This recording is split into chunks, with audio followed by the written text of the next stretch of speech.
Hello everybody, it's Tim again. I'm going to go over some neonatal ventilator settings. So once we pass the SST, now it's time to put in new patient information and vent settings for our neonate. So we will select new patient. Then we have the choice to put in their weight, and we put the weight in kilos.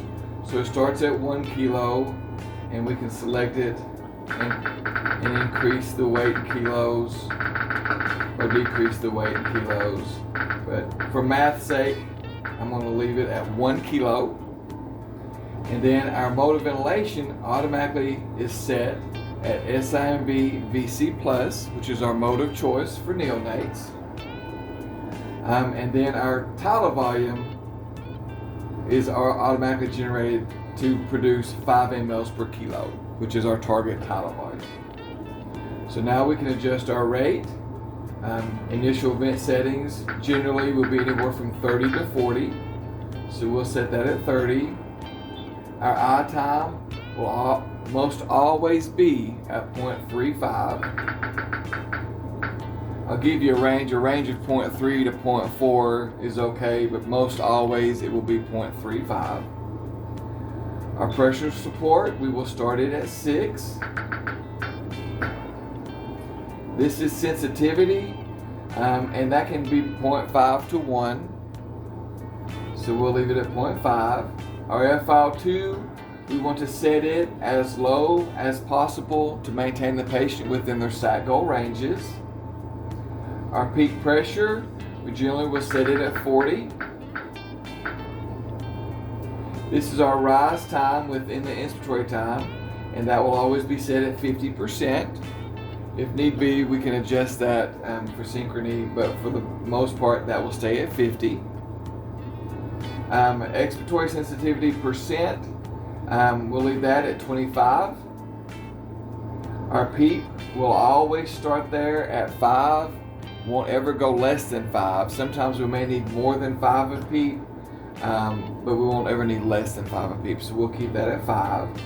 And then this next one is a high tidal volume alarm, so we'll just leave that at what it is set at 18.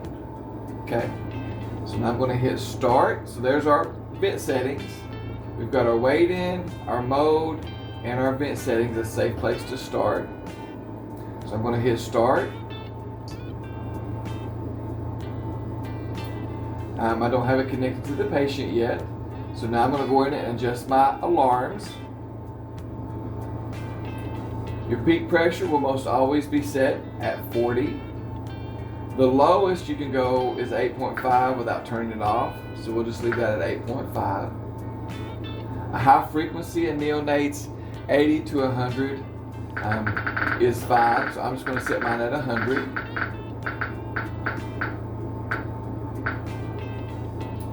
High minute ventilation, we will set that at 3.0.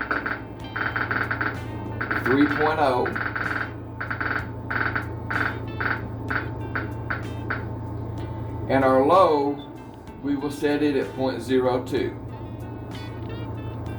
Now, these other alarms are mandatory and spontaneous tidal volumes, and those are alarm limits.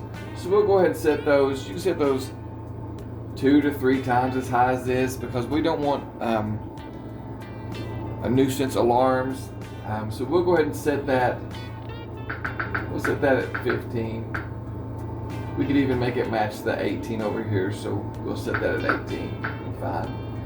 Now for the low tidal volume, our tidal volume is set at 5. So if our low is at 4, it's liable to trigger an alarm frequently.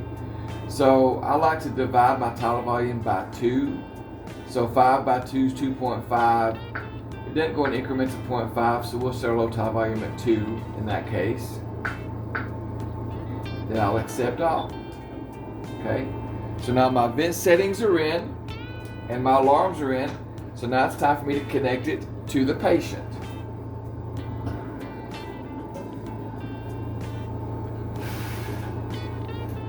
So we are now connected to the patient.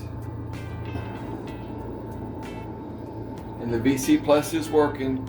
It's auto titrating the pressure to achieve the target tidal volume. So it's working at that right now.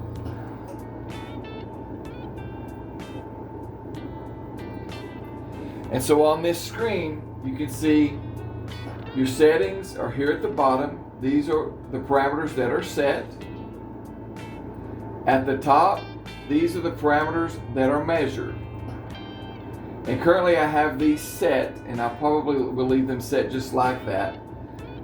But you've got your peak airway pressure here, your exhale tidal volume, your total frequency, IE ratio, your measured PEEP, your measured mean airway pressure, your total minute ventilation, and then the tidal volume that you're delivering in mLs per kilo with each breath. Of course, you can scroll on out and get other things, but those are the main things that we'll be looking at. And then as far as your waveforms, you've got a pressure waveform here and a flow waveform here. If you need to give extra breaths, let's say the baby is a little bit Brady or maybe having a desat episode, and you need to give a few extra breaths, here's your manual breath button. Just press it.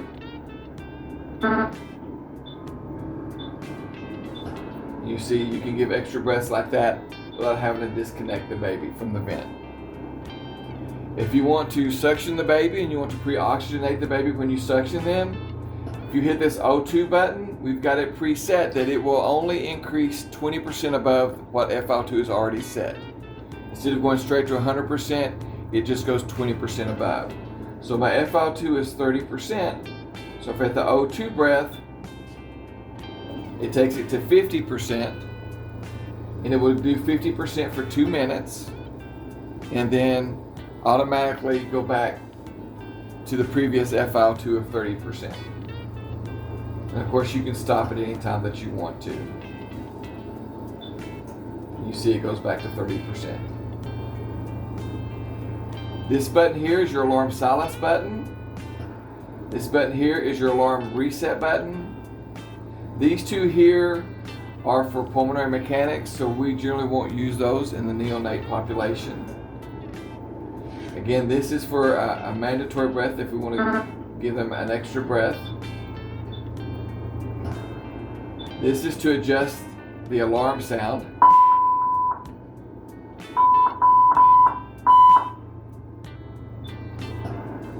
This is to lock the screen, and then this is to adjust the brightness of your display. A little bit brighter, a little bit dimmer. Usually set right at 80.